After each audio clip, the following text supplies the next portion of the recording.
Hello and welcome to the Etoft21 Sports Show for July 18th. How is everyone doing? My name is Erik. I'm the man behind Etoft21 Sports. We have a phenomenal show lined up for you today. We're going to be previewing the NFC North. If you missed last week's preview of the South, that's on my YouTube page. Make sure to check that out. Josh from the Sharpz betting app, he's this week's special guest. And as always, Gino will have his horse racing bet of the day, and Nick will tell you who to fade this week in fantasy football. But before we jump into all of that, I would like to say thank you to the sponsor of the show, the Sharpz betting app. If you're not using Sharpz, you are missing out. Great bet track app. You can download the app, connect your books to it. There's rankings where it by sport. Overall, you can talk shit to people, you can tail, you can fade. Great app. If you're not using it, you're really missing out. If you're watching on YouTube, the link to it is in the description. If not, go to the App Store, use promo code ETOF499. That way they know old Uncle Rico sent you. Now let's shift our attention over to fantasy football and see who Nick says we should fade in the NFC North. In this week's fantasy football spotlight is DJ Moore. Moore has an ADP of 48 and is wide receiver 27 in PPR rankings. I know that most people are high on Moore, but I'm fading him this year and won't be drafting him in my leagues this year. Part of the reason that I don't like Moore is with how bad the Bears defense is going to be. The Bears will play at a slower pace and look to run the ball more than pass, thus limiting Moore's potential to produce. The Bears do not have an explosive offense and rarely look to throw the ball downfield. Also, let's look at Fields' production in college. The most a wide receiver had for a season was Chris Olave when he had 50 receptions in 2020, and that's only 4 receptions a game. I see Moore doing just this year, averaging about 4 to 5 receptions and around 60 yards per game. His touchdown production will also be hindered by Fields and the Bears running backs. I want a piece of the Bears in fantasy football, but I only want a piece of their rushing attack, not their passing attack because of that. When I look at the people being drafted around Moore, I would rather have somebody like Deontay Johnson, Mike Evans, Jahan Dotson. Moore is the number one option on a run-first attack. That is why I'm fading DJ Moore this year, and that is why DJ Moore is in today's fantasy football spotlight. Make sure you give my boy Nick a follow over on Twitter at NAA Fantasy. He is on my podcast every single week, and we are previewing each team in the NFL in terms of fantasy. This week, we are doing my Detroit Lions and the Pittsburgh Steelers. Now let's shift our attention over to Saratoga and see who Gino says we should be betting on tomorrow.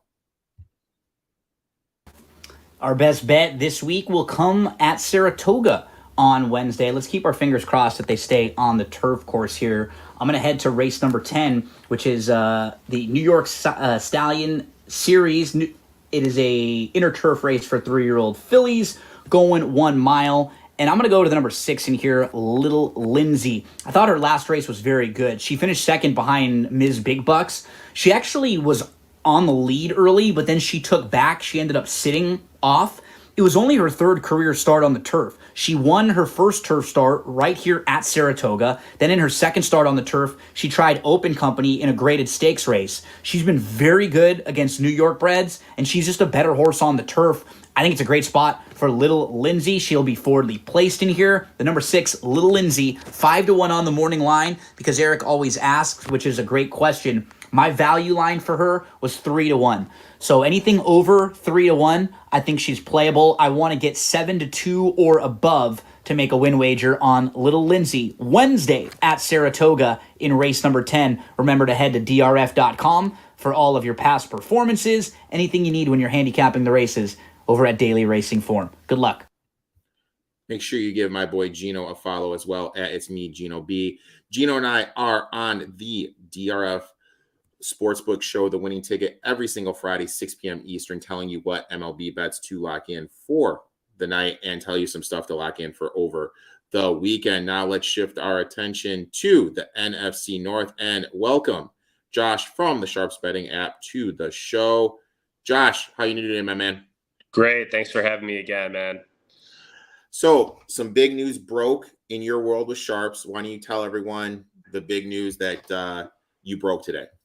Yeah, so some big news. We added more linkable sports books and DFS platforms today. So now you can link Fliff, Betfred, as well as Thrive Fantasy. We have plans to launch additional books, and we already offered pretty much every mainstream sports book out there that's legal. So DraftKings, FanDuel, Barstool, all those sports books, and Underdog, as well as Prize Picks. So download the app, check it out. We keep adding new books, new features. We got the Android version cooking that'll drop this August before college football season starts, along with some additional features and improvements. So we're in the lab, we're cooking up, we're building brick by brick, and we're excited for you guys to see what we got coming.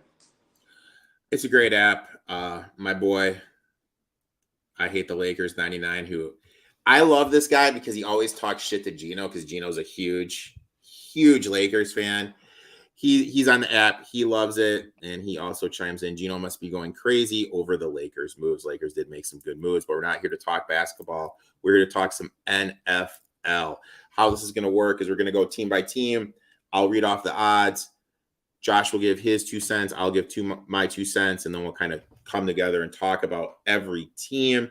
For those who forget from last week, the Pythagorean win total is basically we take the total points scored over points scored plus points given up times by the game times by the amount of games played to get their Pythagorean win total.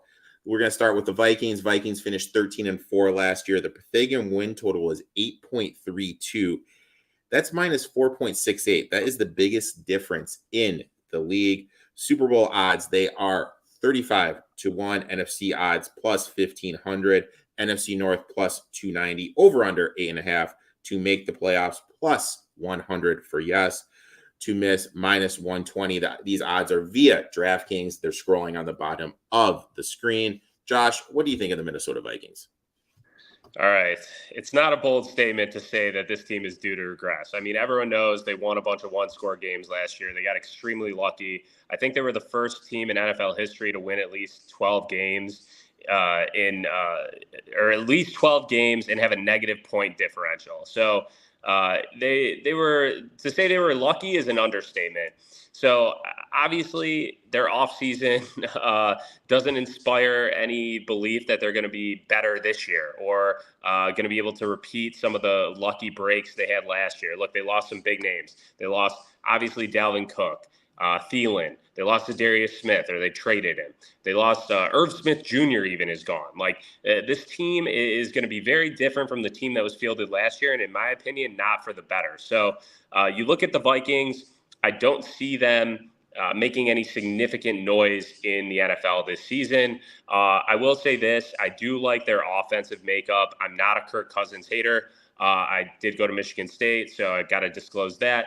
But I do think he's a little bit underrated in the sense that, look, he's not the best primetime performer, but he's very capable. He's a quarterback that I truly believe you can win a Super Bowl with if he's surrounded by the right group. Right. And I don't think that group is around him. Now, he does have the luxury of having the best receiver in the NFL, Justin Jefferson, my top receiver with a bullet. I do like Addison. I think he's probably an upgrade over Thielen. I was a big fan of him coming out. Pitt, USC, I'm a big Addison fan.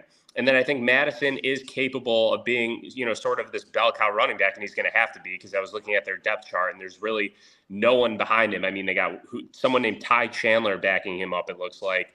And then they got Hawkinson from the Lions. It's not a terrible offense. The offensive line is pretty decent, but, they lost so much on defense that I just don't expect them to be an actual contender in the NFC North. I think if you're betting them to win the NFC at plus 1,500, it's a donation. I think if you're betting them to win Super Bowl, it's an extreme donation. And my favorite bet of all the ones we've discussed from them is Vikings to miss the playoffs at minus 120. I don't see them making the playoffs this year. I think they regress a little bit. I don't even know who's on the defense. They signed Davenport. the defensive end. They have Flores as the DC, who I like a lot. They have a revamped cornerback room. It just feels like this team is due to regress and be sort of a mid team. And I think you look in the word mid up in the dictionary, I think it's going to be the Vikings this year. I see them winning maybe 7-8 games. I would lean with the under 8.5. And I just don't see, look, the NFC North, as we're going to discuss ad nauseum, is not the best division in football. However, I just don't see them contending this year. I don't think they're going to be in the mix, for the division. And look, I just see a big regression coming from them. A small bet that I would consider is Madison. Look, he's going to be getting a lot of carries in that offense. I think he's going to need to be fed the ball for them to have some, to take the pressure off Kirk Cousins so they can run some play action and other things. So I think Madison to lead the NFL in rushing is something that may be worth a sprinkle. I don't have the odds on me off the top of my head, but that's my take on the Vikings. I'm pretty pessimistic on them, and I don't see them winning the North or contending this year. We're going to have disagreement on our first team, my friend. That's good. That's good content. We're going to have some disagreement. I hate it when I'm wrong, and I was wrong on this team last year. Last year when I did my preview show, I said they're not going to make the playoffs, to bet their win total under.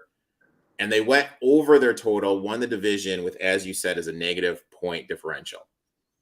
So I kind of look at it like I was right, but in reality, I was wrong, if that makes sense.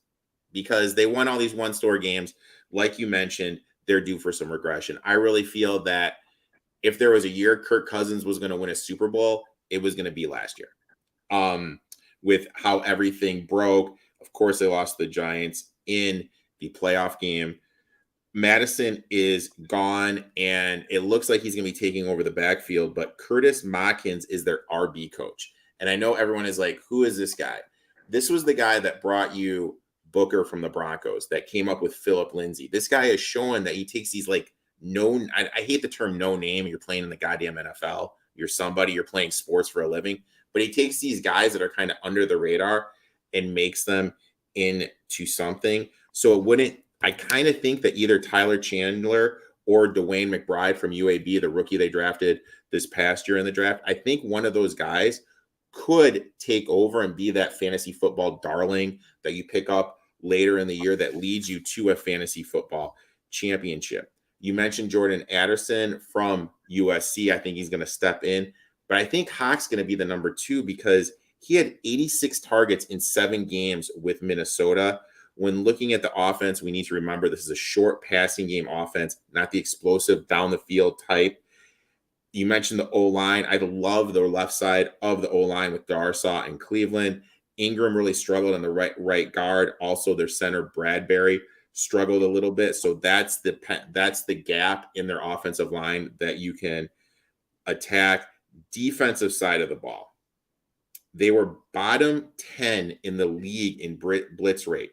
The stuff I looked online said they're going to be blitzing a lot more. And what is that going to do? That's going to force their DBs, and you mentioned their DBs, to be on an island. And if we're just looking at this DB room, who is their shutdown cornerback? Who can guard someone in a one-on-one situation? I really think this DB room is going to struggle, especially if this defensive front can't get to the quarterback.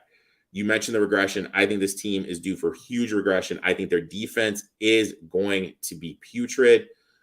With all that being said, I bet the under 8.5. One book has it at plus 125, what I think is a great bet. And my other bet, and this is when we differ, I took Madison under 900.5 yards rushing. Look, Cook is gone. Madison says is going to be the guy. Running in the NFL takes a wear and tear on you. The most touches he's ever had in a season was 134, and that was in 2021. How is he going to react when all those touches just add up and he's like at 205 come week 14? Is his body going to start to break down? I mentioned I think Chandler and McBride could be those guys that start to emerge toward the end of the season. Offense is a little bit different. It uses a short passing game to set up the run. And that was evident last year. They played one full game more, and they had 45 less rushing attempts than they did the season before. All those factors together, I'm on Madison under 9.5 yards rushing. It's always good. I love it when we have disagreement because shows are never fun when everyone kind of agrees on everything. In terms of the Vikings, I think you hit the nail on the head. I think they're a 7-6 win team. I don't see much from them. Maybe a team to play in certain spot plays because it is tough to play up there, but fade Cousins in prime time and fade him when he's a favorite. That's kind of what I'm looking at. And you could see this. I think you and I would agree that this has the potential to turn into, all right, if they get off to a poor start, maybe we see some other quarterback get a look out there in Minnesota, because obviously if it doesn't go well this year, I think they're going to have to strongly consider moving on from Captain Kirk. That was just one of the comments. Do they move on? I think with his contract, I think they can move on after this year. So I think going into next year, they can move on from his comments. Now we are to our boys. And I'll tell you what, man, this is a weird position to be in. This is you know what I mean? I was thinking this is a real weird position to be in. Lions finished 9-8 last year. The Fagram win total was 8.8, so they did about on par. Super Bowl odds, 22-1. 22-1. Better than the Chargers. NFC odds, 10-1. The favorites to win the North at plus 140. Over under 9.5.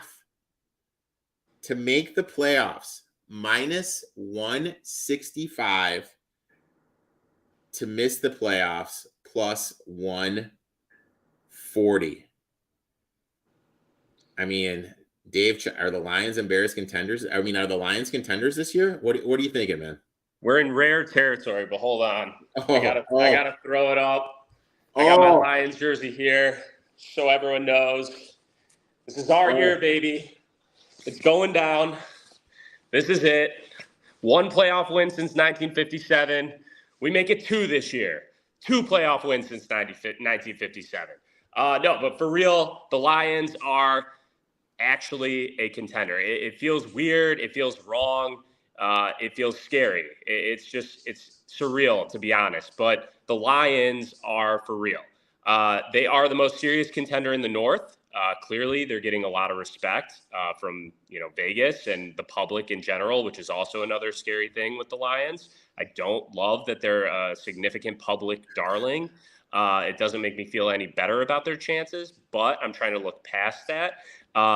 And you look at who's ahead of them in the NFC, the teams that are, supposed to be, above them or, maybe a little bit more favored to, make the Super Bowl. You got the Eagles. I think the Eagles lost a ton last year or going into this year. They lost both coordinators, obviously. They lost a lot on the defensive side of the football. I don't think the Eagles are as talented of a team as they were the year prior. You get the Cowboys. I truly believe the Lions are better than the Cowboys, and they probably were better than them last year, to be honest. I don't trust Dak. And then you got San Francisco. Those are the only teams in the NFC that are ahead of the Lions. San Francisco has their own quarterback questions, obviously a talented team, but it is open for the Lions. The division, there's no Aaron Rodgers walking through that door, right? It is wide open for them for the first time, and this is the year I think they not only win the North for the first time. Fun fact, they've never won the NFC North. The last time they won their division, it was still called the NFC Central. That's how pathetic they are.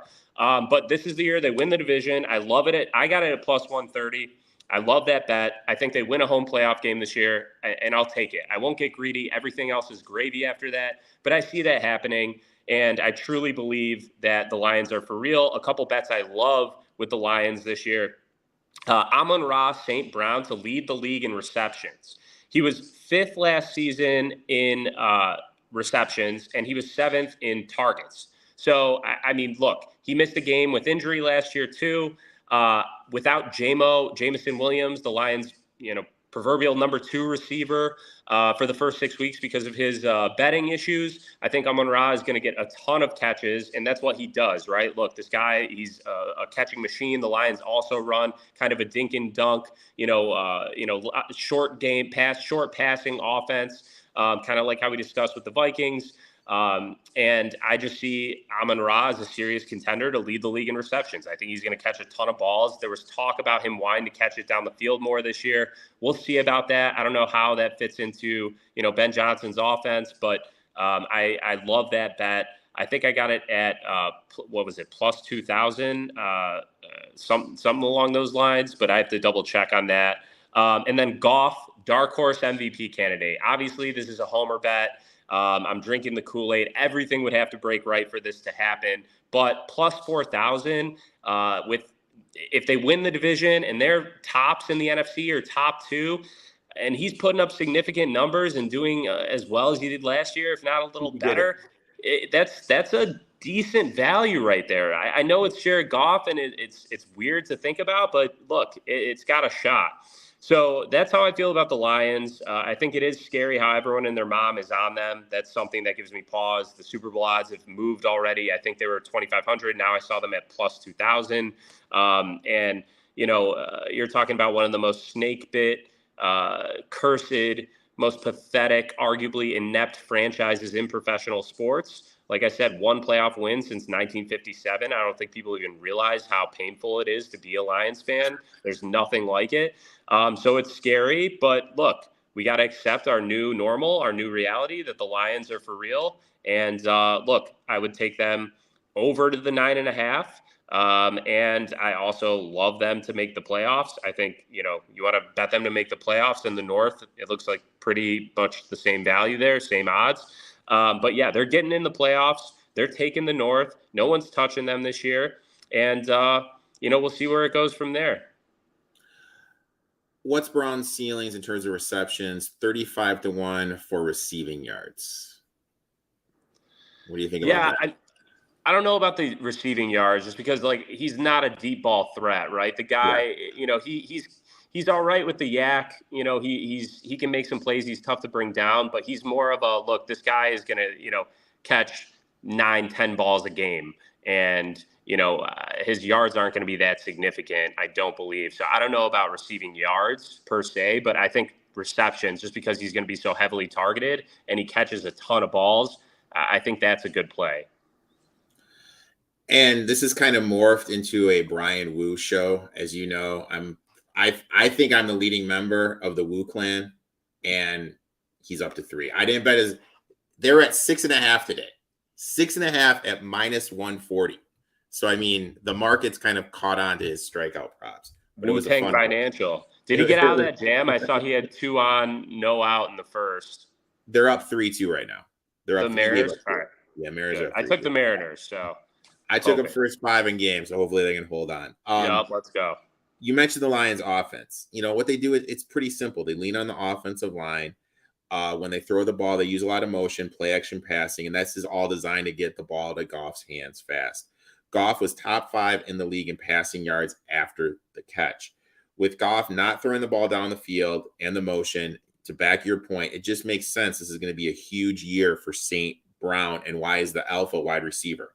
In terms of the running back position, last year they had Williams and Swift. Both are gone. In comes Gibbs and Monty. Gibbs is basically Kamara 2.0. Explosive with the ball, will struggle running between the tackles, and will be featured in the passing game. Now, this is my bold statement. I don't think people realize how good David Montgomery is. The numbers that he was putting up in Chicago, he averaged 300 yards receiving and 902 yards rushing a season. When you factor in the offensive line and the coaching he had, those are absurdly good numbers. And then he's going to have an uptick in both. And then let's just look at the year-by-year fantasy football. Last year, missed 1 game, finished as RB21. 2021, missed 3 games, finished as RB20. 2020, RB6. 2019, RB22. Montgomery is going to be a top 20 fantasy football running back this year. And I don't think people realize it yet. I think in fantasy football, you absolutely have to draft David Montgomery. You mentioned the wide receiver in room. Marvin Jones is coming back. He's going to replace Jamin Williamson, be the field stretcher until Williamson comes back from that suspension. Laporta, and Brown, I think will have big seasons. They're going to be working that middle of the field. And also this offensive line is getting Vaitai back, who was out all of last season, which is going to shore up the right side. I always do my offensive line rankings. They are in the top 5. This is a legit unit. Defensively, I think they're going to take a big step forward because last year the DBs they had for the system didn't fit. They completely revamped the DB room because they gave up the most passing yards in the league last year. I think that unit's going to be a lot better. The mainly thing for me and the Lions, they need to find that pass rusher to pair with Hutch. They need that number 2. They need to find whoever that is, someone on the roster, make a trade, sign someone in free agency that gets cut, whatever. But that's the reason why the draft was such a head scratcher to me and why that pick of Gibbs, I don't get, because I really felt there were some people on the board they could have taken to help that defensive line and get that pass rusher to pair with Hutchinson. Look, overall, I'm a Lions fan, and this is a weird effing spot for me, man. Divisional favorites, and I'm just sitting this one out. I'm going for the ride. I would love to see Goff leading them out to the Super Bowl while Eminem is rapping Lose Yourself. That is my dream. But I'm just going to sit back. And I'm a coach, and it's a big thing for an athlete to go from always being the bottom to being the top, being the hunted. How is that group of guys going to act from being the alpha in the NFC North? Like, they're the hunted right now. People are going to be pumped up to play them. That's a role that a lot of those guys in that room have never been in. Going to be interesting to see what happens. This is just a sit back, cross my fingers, and hope for the best for them. I don't know. But I will say this, though. They do play KC week 1. Maybe they lose. They don't look that good. Maybe we get plus money to make the playoffs. I get involved in that. Yeah.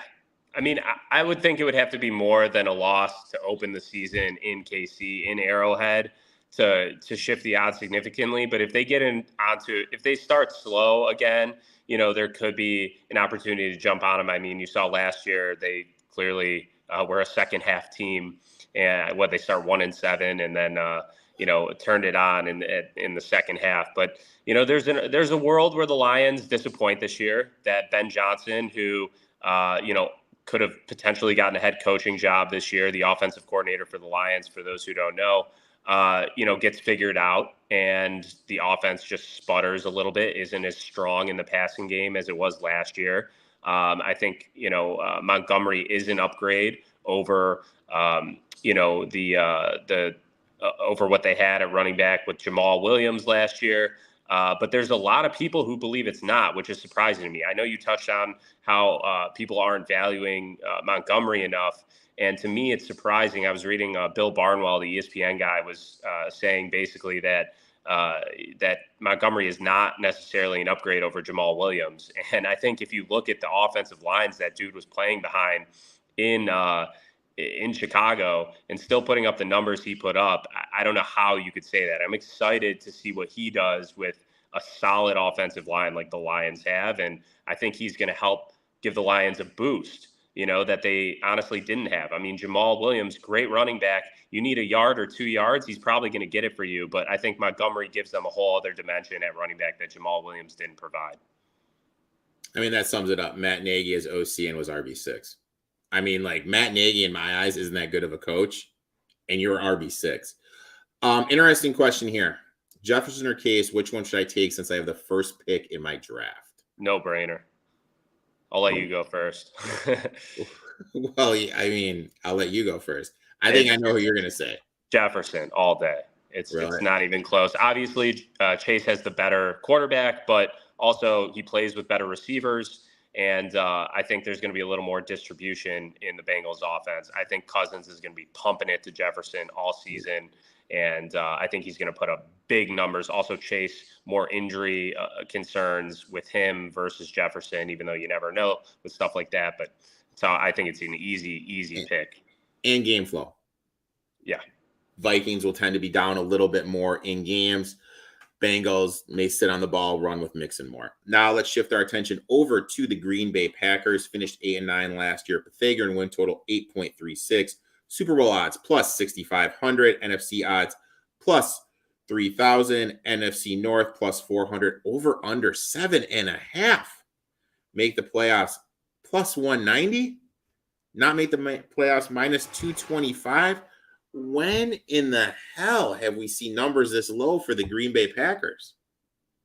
It's been a minute, hasn't it? I mean, it's refreshing to see as a Lions fan, to be honest. But with the Packers, you never know. I mean, they went from Favre to Rodgers. Not saying Jordan Love is going to be a Hall of Fame quarterback, because, I mean, the odds on that would be astronomical, and I personally just won't have it.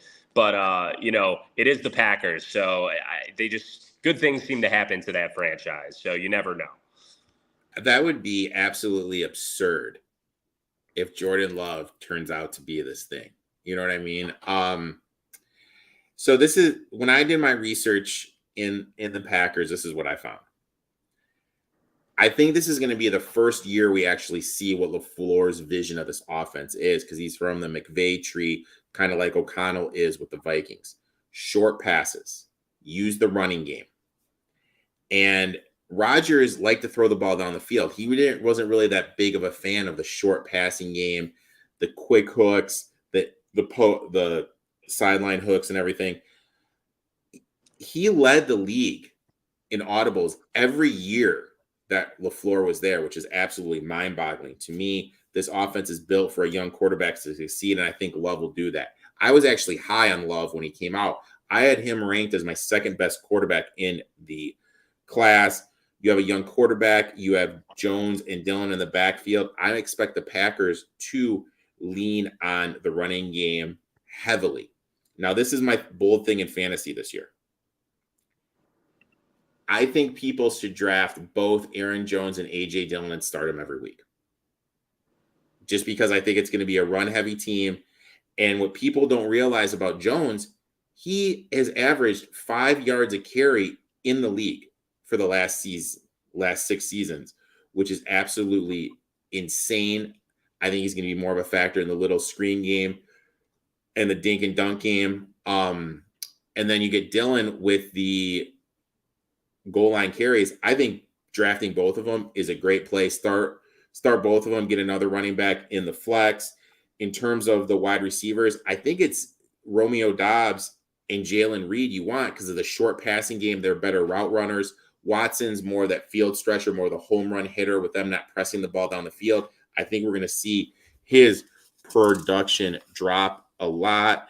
Defensively, what they like to do is they like to drop people into coverage. They don't blitz that much. They need to create pressure without blitzing for the scheme to work. That's why Van Ness, the rookie from Iowa, they drafted, a lot of pressure is going to be on him because if he can't get to the quarterback, those DBs minus Alexander are going to be getting eaten alive.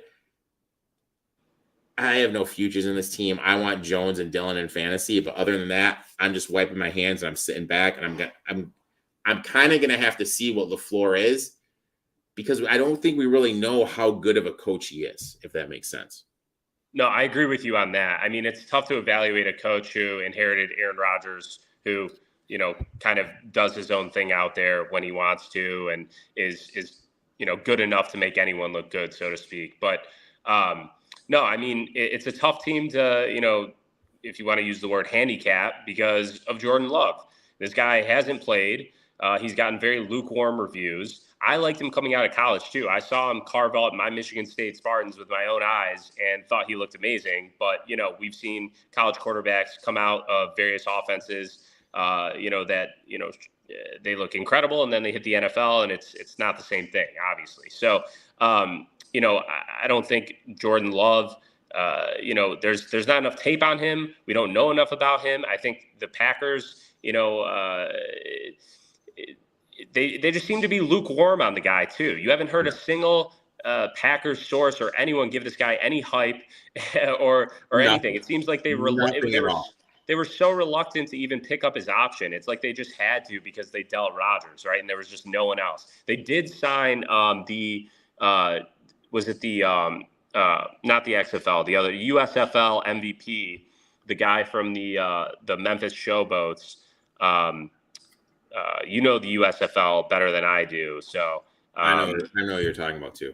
They signed him today, Mix something. I don't know. Anyway, they signed the MVP from the USFL, and he's relatively young quarterback. I think he's 27. So I think they have a nice little insurance policy now. If Love doesn't work, they at least have someone who they could throw out there. And I could totally see the guy coming in and going from USFL MVP to being great with the Packers. It fits them. It really does. So if Love doesn't work out, watch this guy come in and just be incredible.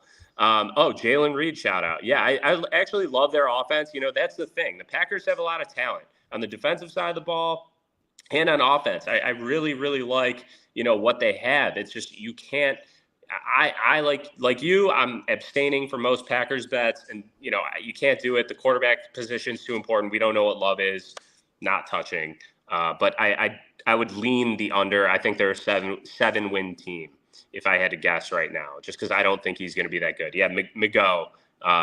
Thank you, Matthew Clay. You know what? I hate the Birmingham Stallions, dude. I had such a big future on the Pittsburgh Maulers, and they broke my heart. Jalen Reed, 100-1. I hate the Lakers chimes in. I mean, that you can throw some pennies on that. I mean, pennies on the dollar if he's going to be the featured guy underneath stuff.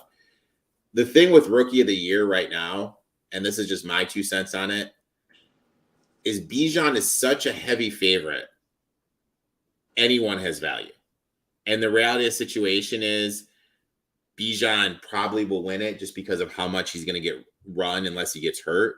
So these underneath guys, if you want to throw like a quarter, a tenth of a unit on someone, you have a good sense on, like Hyatt from the Giants. I like Hyatt from the Giants. I think he could be the alpha. I saw him at 40-1. I threw a quarter of a unit on it. So if you have someone like a Jalen Reed in your head where you're like scouting a team and you think he could be the alpha in the room, you've seen 100-1, you can throw some stuff on it. But that's not for me, just because I think they're going to lean on Jones and Dillon a lot. Now, I live in the Chicagoland area, and this team has been the hype of this area. It's the Chicago Bears. They finished 3-14 last year. Pythagorean win total, 5.09. That's a 2.9 difference. Second best in the league. Super Bowl odds, they are 50-1. NFC odds, they are 30-1. 4-1 to win the North. Over under 7.5. Make the playoffs. Plus 160 to not make the playoffs. They are minus 190. What do you say about them?